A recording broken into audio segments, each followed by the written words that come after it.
उपाध्यायिका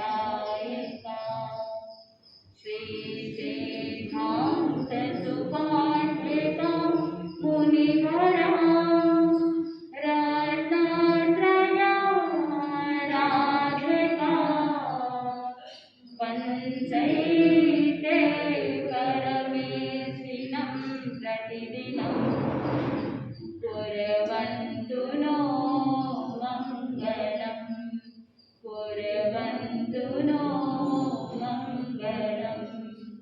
रागद्वेष के विजेता मोक्ष मार्ग के प्रतिपादक चरण तीर्थंकर श्रीमद् भगवान महावीर स्वामी के चरणों में कोटि कोटि वंदन करते हुए एक भगावतारी चर्चा चक्रवर्ती भीष्म प्रतिज्ञाधारी अखंड बाल ब्रह्मचारी आचार्य सम्राट पूज्य श्री जयमल जी महाराज साहब के चरणों में कोटि कोटि वंदन करते हुए उन्हीं के 11वें पट्टेदार आचार्य सम्राट पूज्य श्री शुभचंद्र जी महाराज साहब के चरणों में कोटि कोटि वंदन। जय गच्छाधिपति व्याख्यान वाचस्पति उग्र बिहारी वचन सिद्ध साधक 12वें पट्टेदार आचार्य प्रश्री पार्श्वचंद्र जी महाराज साहब घोर तपस्वी उपाध्याय प्रश्री गुणचंद्र जी महाराज साहब मेरे नाम दास्ता के आया मम जीवन उद्धारक परम पूज्य गुरुदेव डॉक्टर श्री परमचंद्र जी महाराज साहब के चरणों में कोटि कोटि वंदन करते हुए सभी गुरु भगवंतों के चरणों में वंदन करते गुरुदेव श्री आज्ञा से आत्मबंधु अनंत अनंत ज्ञानी सर्वज्ञ सर्वदर्शी तीर्थंकर प्रभु महावीर स्वामी जिन्होंने संसार के भव्य प्राणियों को जिनवाणी के माध्यम से धर्म का मार्ग बताया। ज्ञानी जन कहते हैं कि हर एक साधक को धर्म के बारे में जानना चाहिए, धर्म का मर्म जानना चाहिए और जब तक धर्म का मर्म नहीं जानते हैं तब तक धार्मिक क्रिया भी वांछित लाभ देने वाली नहीं। तो हम आपसे ही पूछना चाहेंगे कि धर्म क्या है? क्या है धर्म? वस्तु के स्वभाव को धर्म बोला है। वस्तु के स्वभाव को धर्म कहा है। आचार्य कुंद कुंद कहते हैं वस्तु स्वभाव धर्मो यानी वस्तु का जो स्वभाव है वो धर्म है। और क्या है धर्म? आत्मबंधु ज्ञानी जन कहते हैं आचार्य हेमचंद्र कहते हैं कि जो गिरती हुई आत्मा को धारण करे वही धर्म धार्यते इति धर्म। ये आत्मा चारों गति के अंदर गिरने वाली है। लोगों को लगता है कि देव गति के अंदर इतना धन है, इतनी रिद्धि है, इतना वैभव है, इतनी सारी देवियां हैं, अप्सराएं हैं, सुख ही सुख है, लेकिन आत्मबंधुओं उनका दुख उनको पता है। ज्ञानी जन कहते हैं कि चारों गति के अंदर कहीं भी कोई भी सुख नहीं है। आपको लगता है कि वो सुख का आभास है, लेकिन ज्ञानी जन कहते हैं कि जो साधक निस्वार्थ बुद्धि से धर्म की क्रियाएं करता है वो भीतर से धर्म को जब प्रकट कर लेता है, क्षमा धर्म को प्रकट कर लेता है, तभी वो साधक सुख का अनुभव कर सकता है। यानी जन 5 प्रकार की धार्मिक क्रियाएं बताते हैं। सबसे पहला है विष। इस लोक के सुख की कामना के लिए जो धर्म की क्रियाएं की जाती है वो जहर के समान है, विष के समान है। काम भोग की प्राप्ति के लिए जो धर्म की क्रियाएं करनी होती है, यानी कोई व्यक्ति धर्म की क्रियाएं करता है ये सोच करके कि इसका फल मिलेगा तो मुझे काम भोग की वस्तुएं प्राप्त होगी, काम भोग की सामग्री उपलब्ध होगी, इस लोक के अंदर, इस भोग के अंदर सुख मिलेगा। इस अपेक्षा से जो धर्म की क्रियाएं की जाती है वो किसके समान है?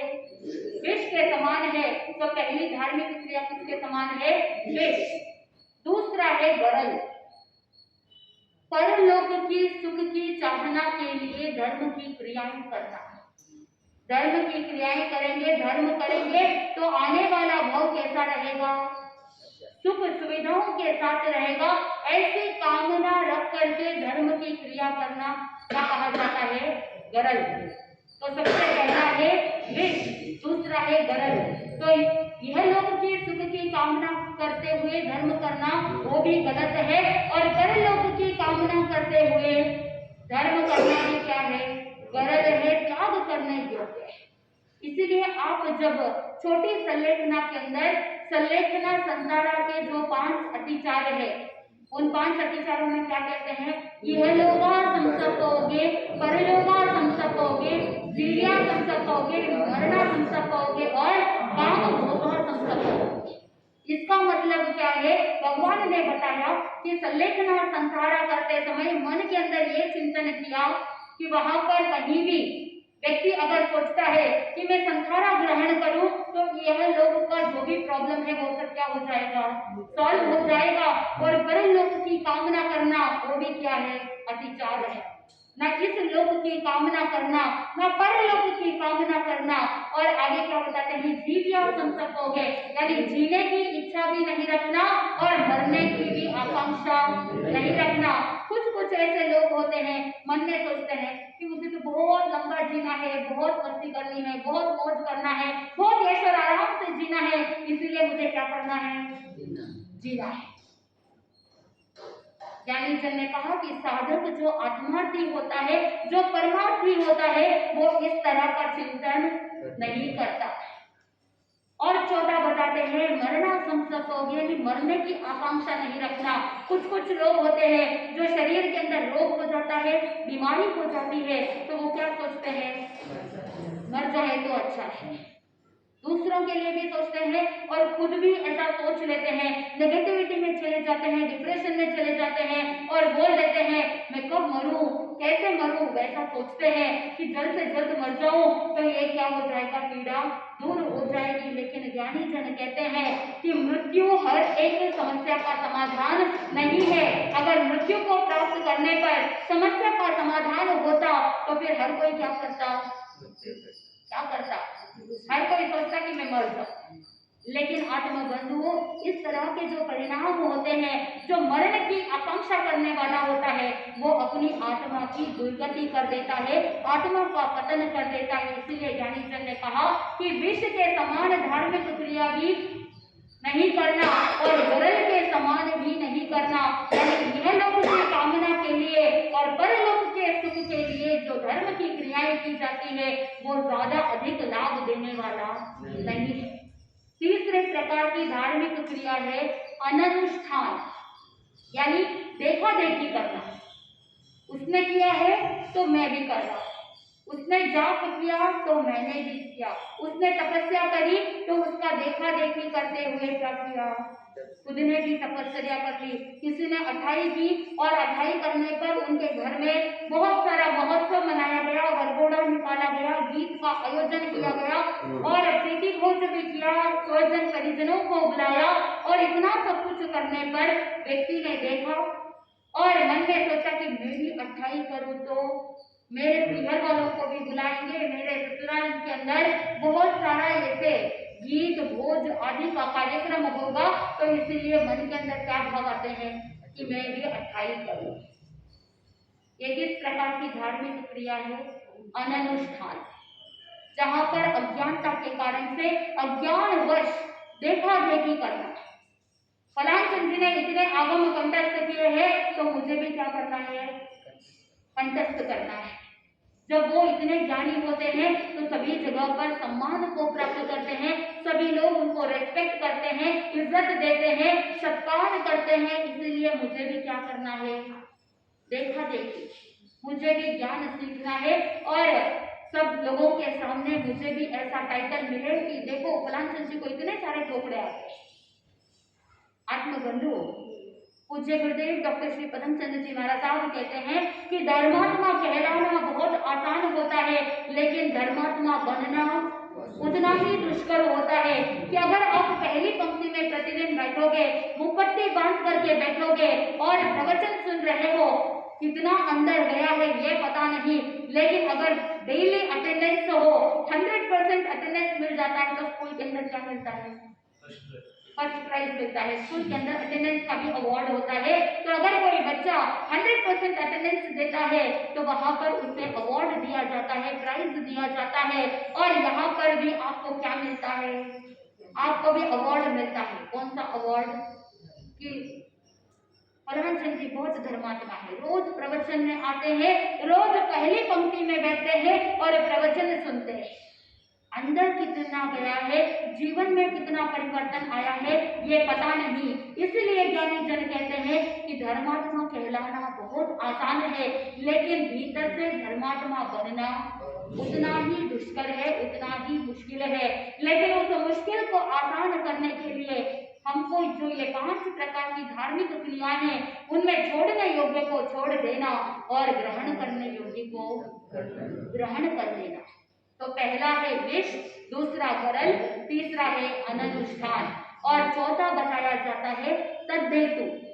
तद्धेतु का मतलब है कि जहां पर व्यक्ति धर्म की क्रिया तो करता है लेकिन समझता है कि धर्म की क्रिया करनी चाहिए, धर्म की क्रिया भी कर लेता है, लेकिन अंदर से उसके अंदर वीर्योल्लास नहीं रहता, उसके अंदर वो उत्साह उमंग जो होनी चाहिए धर्म की क्रिया करते समय वो उल्लास उत्साह नहीं रहता। किसी ने समझाया, गुरु भगवंतों ने समझाया कि जाप करना चाहिए और मंत्र के जप के माध्यम से मन भी स्थिर रहता है, मंत्र के जाप से पॉजिटिव एनर्जी आती है। हर एक साधक को कर्म की निर्जरा करने के लिए भी तीर्थंकर भगवंतों की स्तुति भक्ति करनी चाहिए। इस तरह से उपदेश दे दिया और उसी प्रेरणा के फलस्वरूप वो जाप करने के लिए भी बैठ जाता है, जाप कर रहा है, समझ रहा है कि जाप करना चाहिए, जाप बहुत इंपॉर्टेंट है और जीवन में बहुत फल देने वाला है, लेकिन अंदर से वो उत्साह उल्लास नहीं रहता। ज्ञानी जन कहते हैं कि शुरुआत के अंदर जब भी कोई धर्म आराधना करता है तो स्टार्टिंग के अंदर लाचारी मजबूरी होती है। बचपन के अंदर आपने धर्म स्थान में प्रवेश किया, आप धर्म आराधना भी करते हैं, प्रवचन में भी बैठते थे, तो वहां पर कोई उल्लास भाव होता क्या?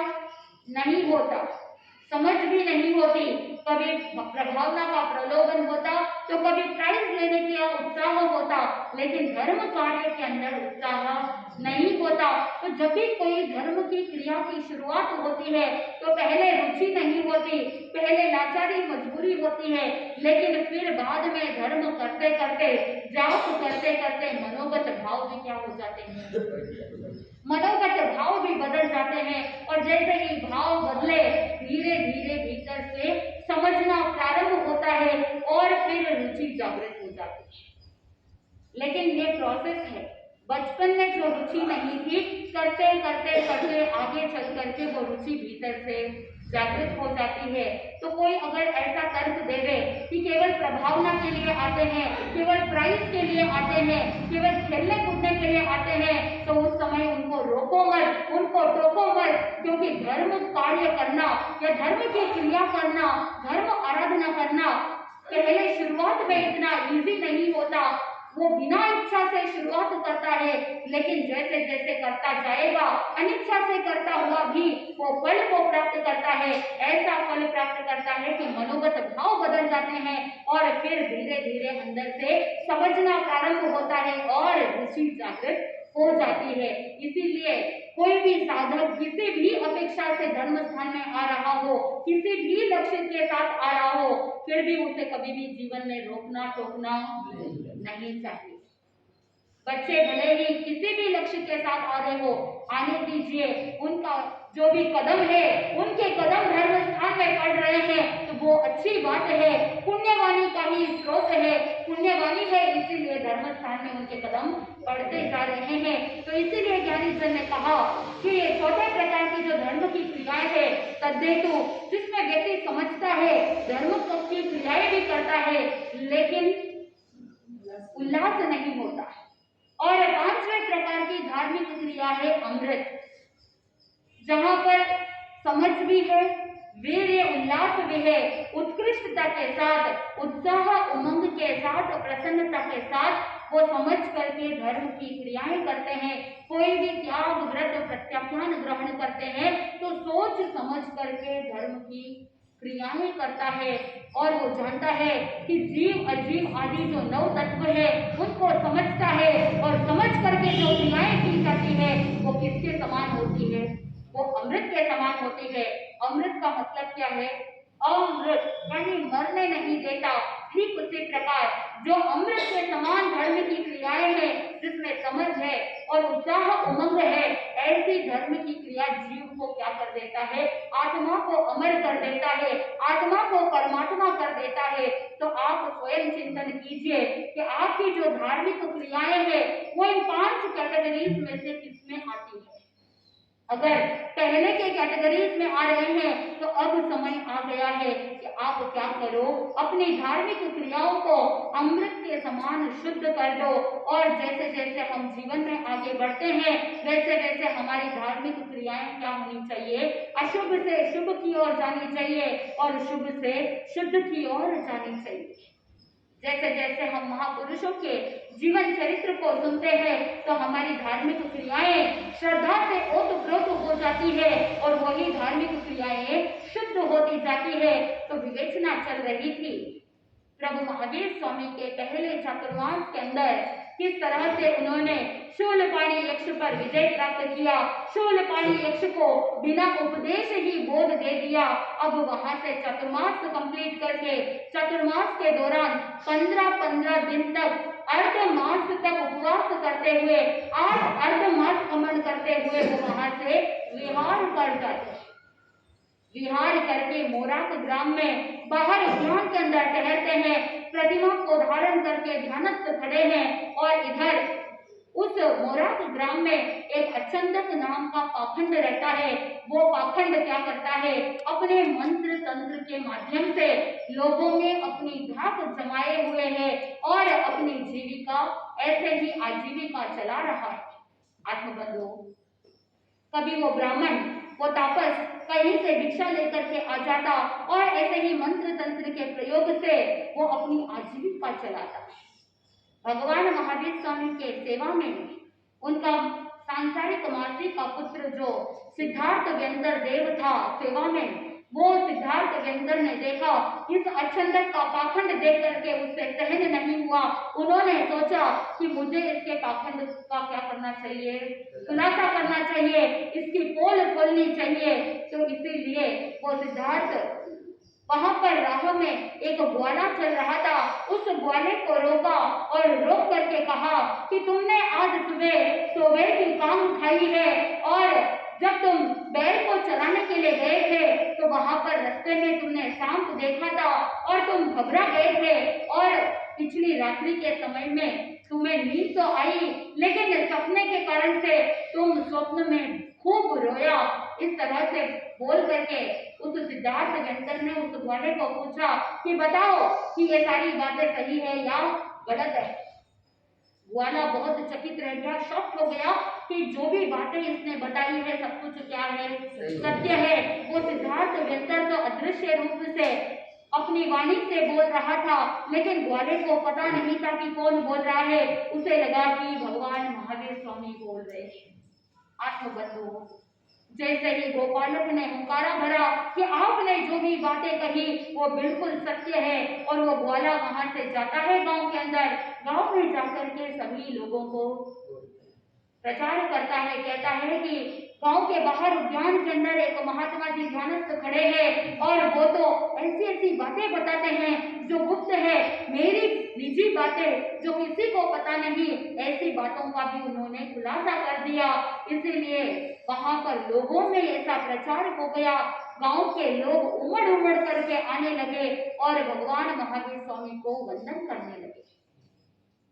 सिद्धार्थ अदृश्य रूप में रह करके कहने लगे और गांव वालों से कहने लगे कि ग्वाले की बात सुन करके आप सब लोग यहाँ पर मेरा चमत्कार देखने के लिए आए हो तो सुनो।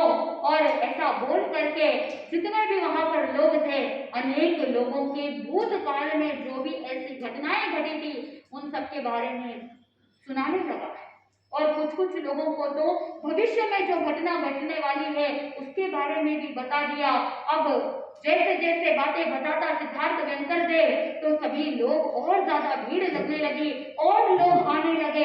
ऐसे करते करते एक दिन एक बार एक भक्त आकर के उस व्यंतर से कहता है कि महात्मन, आप तो त्रिकाल ज्ञानी है, लेकिन हमारे गांव में एक अचंदक नाम का ज्योतिषी रहता है, वो भी त्रिकालज्ञ है, वो भी भूत भविष्य और वर्तमान को जानता है। ऐसा कहते ही सिद्धार्थ व्यंतर ने कहा कि तुम लोग बहुत भोले हो, तुम लोग उनकी बातों में आ जाते हो, वास्तव के अंदर वो अचंदक तापस जो है वो पाखंडी है, उसे कुछ भी आता जाता नहीं, वो कुछ भी जानता नहीं, उल्टा वो बहुत बड़ा पापी है। सिद्धार्थ व्यंतर ने ये कह दिया और वहां से लोग जब वापस प्रस्थान कर जाते हैं तो कुछ लोग आकर के अच्छंदक को ये सारी बातें बताते हैं। वो अच्छंदक बहुत क्रोध में आ जाता है और रिएक्ट कर जाता है और इतने उद्विग्न होकर के वो कहने लगता है कि अभी मैं देखता हूँ उस पाखंडी को, मुझे कहता है कि मैं पापी हूँ, अभी जाता हूँ और उसके सारे ज्ञान का क्या कर दूं, झुठला दूं और ऐसा तर्क लगाऊंगा कि वहां पर वो क्या कर जाएगा, हार जाएगा। देखो तो सही कि उसमें कितना ज्ञान है। ऐसा आग बबूला होकर के वो सिद्धार्थ व्यंतर देव के पास वहां पर बगीचे में गया। अब वो महात्मा जी यानी भगवान महावीर स्वामी तो ध्यानस्थ खड़े हैं, उनको तो किसी से लेना देना नहीं था। अब वो वहां पर सिद्धार्थ आता है और पीछे पीछे लोग भी साथ में चलते हैं, चलो देखे तो सही क्या हो रहा है। आप भी अगर कहीं कोई तमाशा खड़ा हो जाए तो क्या करते हो, देखने के लिए इकट्ठे हो जाते हो, भले ही कितने ही काम हो, लेकिन कहीं कोई तमाशा हो रहा हो, कहीं कोई जोर जोर से बोल रहा हो तो आप अपना सारा काम धाम सब छोड़ करके वहां पर खड़े हो जाते हो और वहां पर कितने घंटे व्यतीत हो गए इसका कोई अता पता नहीं रहता, क्योंकि इस जीव को गपशप में तमाशे में बड़ा मजा आता है और इस जीव ने अनेकों बार अनेक भाव में अपना खुद का तमाशा किया है। आत्मबंधुओं, इसीलिए प्रभु महावीर स्वामी कहते हैं बहुत तमाशे कर लिए, अब तो आगे बढ़ जाओ, अब तो उन सबसे क्या हो जाओ, मुक्त हो जाओ। आत्मबंधुओं, सारे लोग इकट्ठे हो गए और उधर अच्छंदक ने क्या किया कि अपने हाथ में एक घास का तिनका लिया और इस तरह से पकड़ा कि तिनके का एक सिरा एक हाथ की एक उंगली में और दूसरे तिनके का दूसरा जो सिरा था वो दूसरी उंगली दूसरे हाथ के अंदर इस तरह से पकड़ा और मन के अंदर ये सोचा और उस सिद्धार्थ व्यंतर को पूछने लगा, कहो कि मैं इस तिनके को तोड़ूंगा या नहीं तोड़ूंगा। मन के अंदर तो विचार यही था कि अगर वो कह दे कि तोड़ोगे तो मैं क्या कर दूंगा, मैं तोड़ूंगा नहीं, और अगर कह दे कि तुम तोड़ोगे नहीं तो मैं क्या करूंगा, इसे तोड़ दूंगा, इसे झूठा साबित करके इससे मैं लोगों के सामने अपना सिक्का सवाया जमा लूंगा। ऐसे मन के अंदर विचार था। वो तो सिद्धार्थ देव थे, व्यंतर देव था, उसके अंदर कौन सा ज्ञान था, अवधि ज्ञान था और इसीलिए वो तो सब कुछ जान रहा था कि क्या होने वाला है और कैसा होगा। और उस समय उस व्यंतर देव ने कहा कि तुम इस तृण को, इस घास के तिनकों को तोड़ नहीं पाओगे। जैसे ही ये बात बोली वो हल्का सा दबाव लगाने की कोशिश करता है ताकि वो तिनका टूट जाए, लेकिन मानो दोनों सिरे जो तिनके के थे वो दोनों उंगलियों के अंदर कांटे के जैसे चुभ गए, पूरे उंगली से खून बह रहा है। अब वो तोड़ने की कोशिश कर रहा है तो टूट नहीं रहा है और भयंकर वेदना हो रही है। पूरे लोगों के बीच में हंसाई हो गई और वहां पर बहुत ज्यादा इज्जत निकल गई। वहां हताश होकर के हीन भावना से वहां से उठा और वहां से चला गया। इधर सिद्धार्थ ने उसे पद दलित करने के लिए आगे कहा कि ये जो अच्छंदक है ये चोर भी है। लोग भी चकित हो गए, आखिर ये चोर कैसे। उस समय सिद्धार्थ कहते हैं कि ये जो अच्छंदक है इसने वीर घोष के घर में जो 10 फल प्रमाण जितना एक पात्र है उस पात्र को चुरा लिया और उसी के घर के पीछे पूर्व दिशा के अंदर जहां पर सरगने का वृक्ष है उस वृक्ष के नीचे भूमि में क्या कर दिया, उस पात्र को गाड़ दिया है। और तो और जो इंद्र शर्मा है उस इंद्र शर्मा के घर के अंदर एक भेड़ था, उस भेड़ को भी इसने चुरा करके मार खाया है और उसकी हड्डियों को वहां पर बेर के पेड़ के नीचे हड्डियों को भूमि में गाड़ दिया है। जैसे ही सिद्धार्थ व्यंतर देव से ये सारी बातें सुनी तो लोग क्या करते हैं, वो वीर घोष और इंद्र शर्मा दोनों गांव के लोगों के साथ जो जो लोकेशन बताए थे, जो वहां पर बेर का पेड़ साउथ में था, तो दोनों डायरेक्शन के अंदर वो गए, दोनों लोकेशन में जाकर के भूमि को खोदा तो पात्र भी मिल गया और हड्डियां भी मिल गई। लोगों को विश्वास हो गया कि ये जो बोल रहे हैं सत्य बोल रहे हैं, कि वो केवल चोर ही नहीं। और सिद्धार्थ कहता है कि ये सिर्फ चोर ही नहीं है, ये व्यभिचारी भी है, लेकिन मैं इसका भेद नहीं खोलूंगा।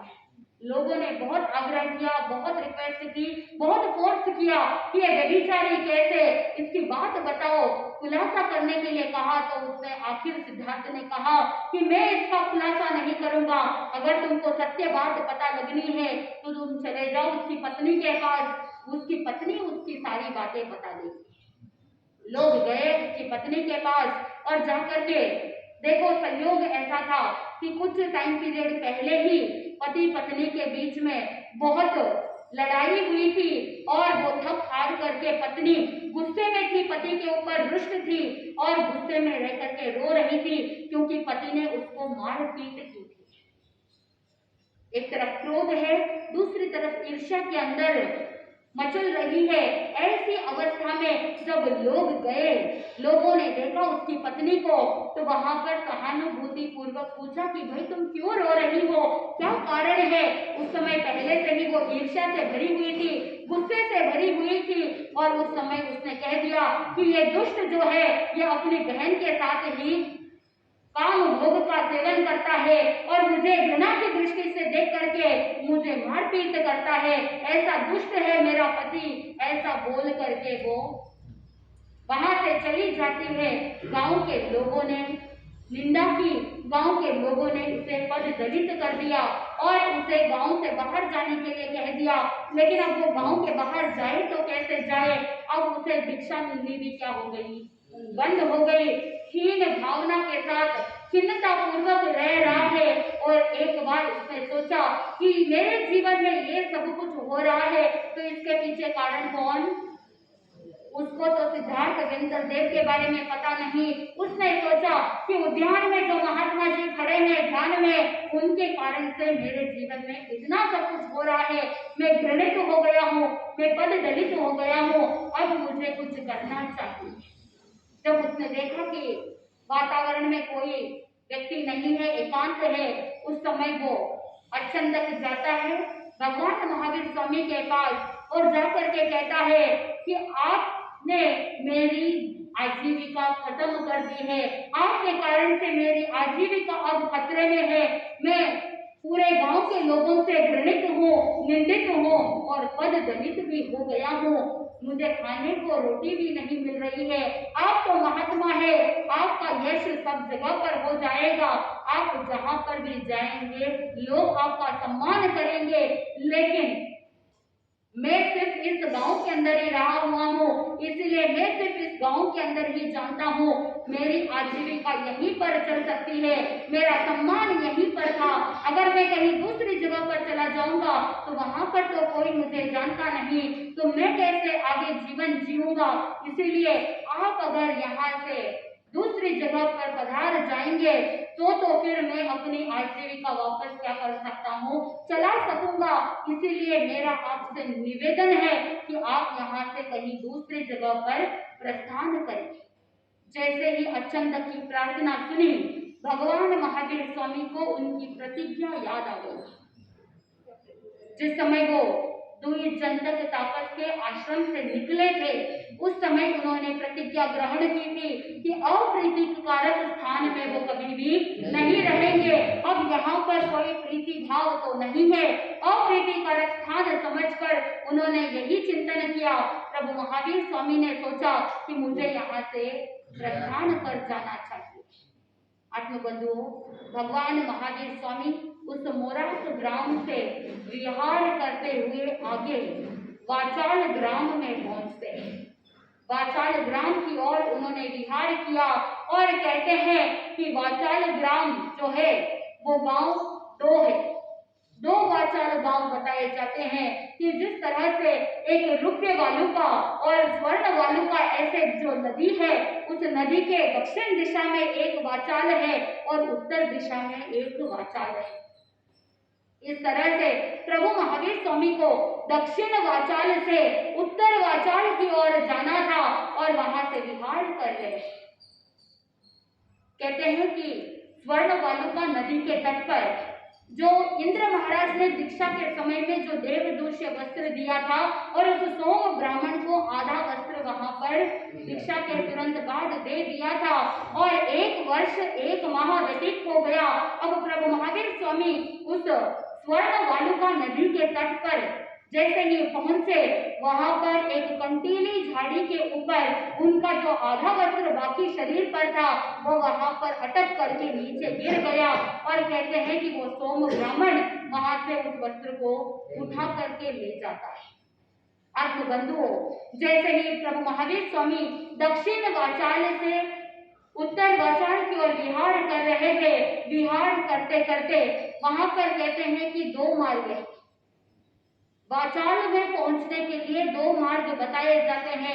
एक कनकथल आश्रम के माध्यम से जाने वाला मार्ग है और दूसरा बाहर से जाने वाला मार्ग है। कनकथल आश्रम से जो मार्ग जाता है वो सीधा तो है लेकिन बहुत विकट है और बहुत भयंकर है, विपदाओं से भरा हुआ है। और दूसरी तरफ जो बाहर से रास्ता है वो छोटी छोटी पगडंडियां है और ऐसे टेढ़ा मेढ़ा रास्ता है, लेकिन लंबा रास्ता होने के बावजूद भी वहां पर कोई भी संकट या विपदा नहीं है। अगर आपको कोई कहे एक स्थान से दूसरे स्थान में जाना है और एक बहुत लंबा रास्ता है और दूसरा शॉर्टकट है, क्या करेंगे?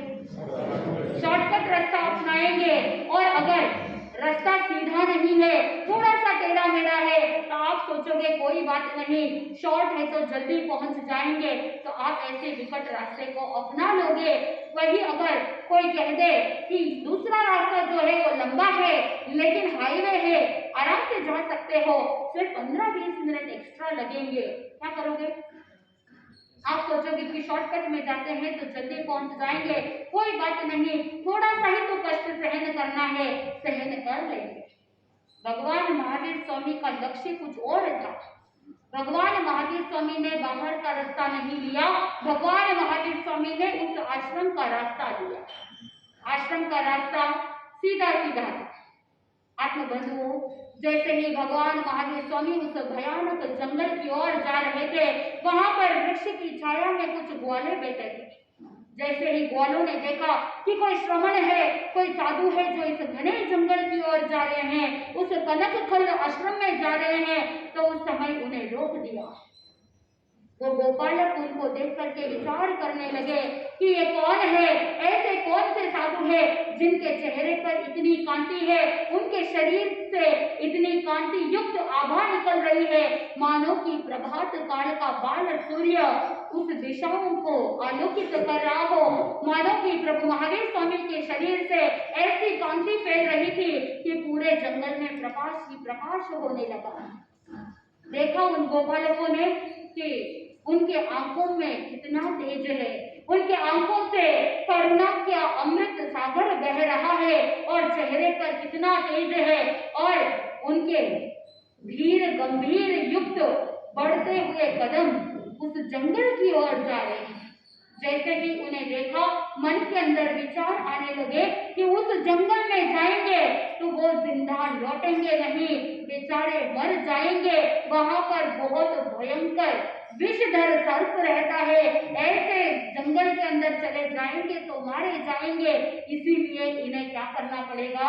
रोकना पड़ेगा।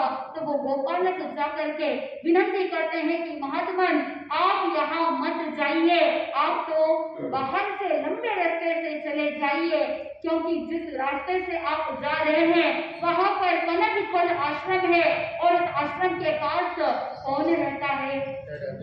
वो चंडकोशिक सर्प रहता है, बहुत भयानक है और इतना भयंकर फुंकार मारता है कि उसके मात्र देखने से व्यक्ति क्या पशु भी जल जाते हैं, वहां पर आग लग जाती है और उसकी दृष्टि से ही जहर निकलता है, उसकी दृष्टि से जहर उगलता है वो विष। विष उगलता है। इसीलिए आप क्या मत करो, आप इस रास्ते से मत जाओ, आप मारे जाओगे, आपको काट खाएगा और आप बिना मौत ही आप क्या कर जाओगे, मर जाओगे। इसलिए हम आपसे निवेदन करते हैं कि आप इस रास्ते से मत जाओ।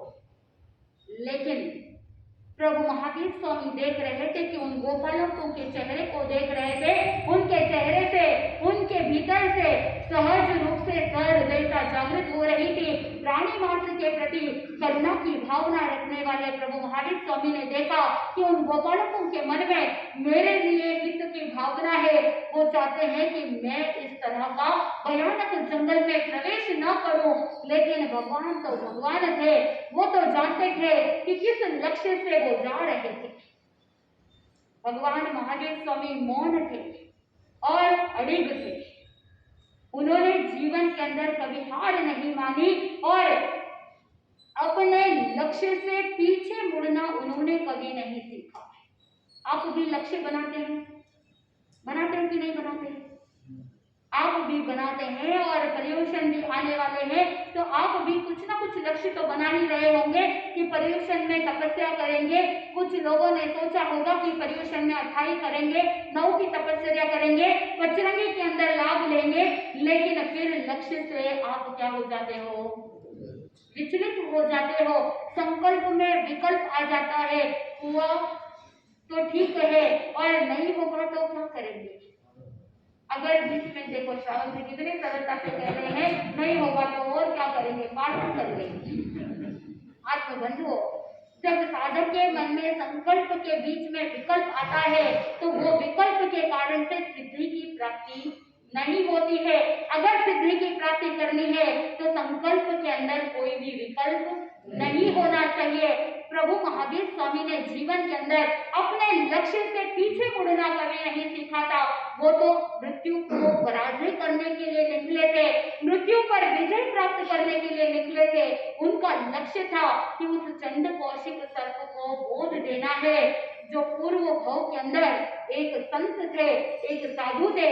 भगवान महावीर स्वामी अपने धीर गंभीर अभय आसन से वहां पर प्रस्थान कर रहे हैं। उनके बढ़ते कदमों को देख करके गोपालक दौड़े और पुनः विनती करते हैं कि महात्मन बाबा आप उधर मत जाइए, वहां पर क्या है, वहां पर भयानक जंगल के अंदर भयानक सर्प है। और जिस समय वो जंगल के अंदर वो दृष्टि विष सर्प जिस समय देख लेता है तो पूरा जंगल जल जाता है।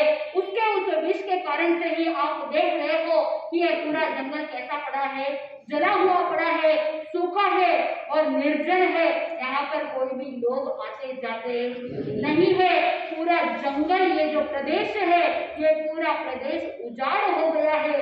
इसीलिए हम पुनः विनती करते हैं कि आप यहाँ से मत जाओ। लेकिन भगवान महावीर स्वामी के लिए कुछ और भी मंजूर था। उन्होंने मन के अंदर चिंतन किया कि मुझे तो जिस लक्ष्य से मैंने कदम बढ़ाया है मुझे उसी लक्ष्य को प्राप्त करना है। और उन्होंने जीवन के अंदर कभी इस तरह से संकल्प में कभी विकल्प किया ही नहीं। जन्म से लेकर के आज दिन तक कभी संकल्प में विकल्प नहीं किया। और उन्होंने हमें यही चिंतन दिया है कि हमें भी अपने जीवन में अपने लक्ष्य को ध्यान में रखते हुए आगे बढ़ना है, क्योंकि वो तो आत्म चेतना के साधक थे और भीतर से रोम रोम के अंदर जिसके जीवन में अभय हो, जो प्राणी मात्र के लिए करुणा के सागर हो, ऐसे के जीवन में भयभीत होना और मृत्यु के सामने हार जाना ऐसा कदापि उनको मंजूर नहीं था। अब वो वहां पर जंगल में आगे बढ़ते हैं और आगे बढ़ते बढ़ते वहां पर जो कनकथल आश्रम है, जहाँ सर्प की बांबी है, जहाँ पर सर्प का जो वो घर है, वहीं पर बांबी के पास कैसे भगवान महावीर स्वामी ध्यानस्थ खड़े हो जाते हैं, कैसे चंड कौशिक सर्प अपने प्रयासों में विफल हो जाता है और भगवान महावीर स्वामी की दृष्टि और चंड कौशिक की दृष्टि जब मिलती है तो मात्र दृष्टि से ही बोध को प्राप्त करने वाला ऐसा पुण्य पुंज प्रभु महावीर स्वामी ने उस चंड कौशिक को शांत रहने के लिए उपदेश कैसे दिया और पूर्व भाव में ऐसा कौन सा कर्म किया जिसकी वजह से चंड कौशिक सर्प बना और पूर्व भवों की जो अनुभव होते हैं वो जीवन के अंदर महत्वपूर्ण क्यों है, जाति स्मरण ज्ञान किस समय होता है, जाति स्मरण ज्ञान का मतलब क्या है, जाति स्मरण ज्ञान से साधक कैसे अपने पूर्व भवों को जान करके कैसे अपने जीवन को वर्तमान में आगे बढ़ा सकता है, जाति स्मरण ज्ञान इंपॉर्टेंट क्यों है, जाति स्मरण ज्ञान से साधक अपनी साधना को कैसे जितनी साधना पूर्व में की है उससे आगे बढ़ने के लिए जाति स्मरण ज्ञान कैसे सहायक होता है, मति ज्ञान का ही भेद बताया जाता है। तो कैसे साधक जाति स्मरण को प्राप्त करने के अलग अलग कारण क्या है, कैसे वो प्राप्त करते हैं, क्या इस पंचम आर्य में कोई भी साधक जाति स्मरण ज्ञान को प्राप्त कर सकता है या नहीं कर सकता है, इसके पीछे क्या रहस्य है। और चंड कौशिक सर्प को भगवान महावीर स्वामी की कृपा जब प्राप्त होती है तो कैसे वो भी अपने जाति स्मरण ज्ञान से पूर्व भाव को देख करके अपनी पापों की आलोचना करता है और पापों की आलोचना करते हुए अंतिम समय में सलेखना संसारा करते हुए अपनी आत्मा को कैसे भावित करता है कि एक बार गति बिगड़ गई लेकिन पुनः अगर बोध मिल जाता है तो तिर्यंच गति के अंदर भी सन्नी जीव होता है तो वो भी बोध प्राप्त कर सकता है, श्रावक व्रत अंगीकार कर सकता है। ऐसे तिर्यंच गति में रह करके भी अपनी आत्मा को कैसे आगे बढ़ाया, जैसे जैसे आप सुनेंगे आपके जीवन के अंदर भी सत्य तत्व की प्राप्ति हो जाएगी और पूर्व भावों को जान करके अपने जीवन की आध्यात्मिक यात्रा को आगे बढ़ाने के लिए एक प्रेरणा मिलेगी। तो जैसे जैसे आप जिनवाणी का श्रवण करेंगे आपके भीतर से कर्मों का जो प्रादुर्भाव इस आत्मा के साथ जुड़ा हुआ है तो कर्म के वृंद करते जाएंगे।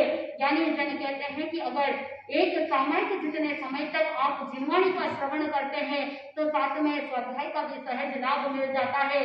और जिनवाणी सुनने से तप भी हो सकता है क्योंकि स्वाध्याय करना या स्वाध्याय सुनना भी क्या है, एक तप है। तो सहज में तप का लाभ मिलता है, सहज ही सभी जीवों को अभिदान देने का अवसर भी प्राप्त होता है। तो इसलिए आप भी निरंतर जिनवाणी का श्रवण करें, जिनवाणी का रसपान करें और पर्युषण निकट आ रहे हैं तो आप भी अपने जीवन में क्या करो, लक्ष्य बनाओ, एक संकल्प करो कि इस चातुर्मास के दौरान जो पर्युषण आने वाले हैं उसमें कुछ ना कुछ ऐसा अनूठा अपने जीवन में करें कि एक कदम आगे धर्म की ओर बढ़ाने का लक्ष्य रखेंगे तो आनंद की प्राप्ति होगी। इसी मंगल भावना के साथ आनंद ही आनंद बोले श्री जैन धर्म की।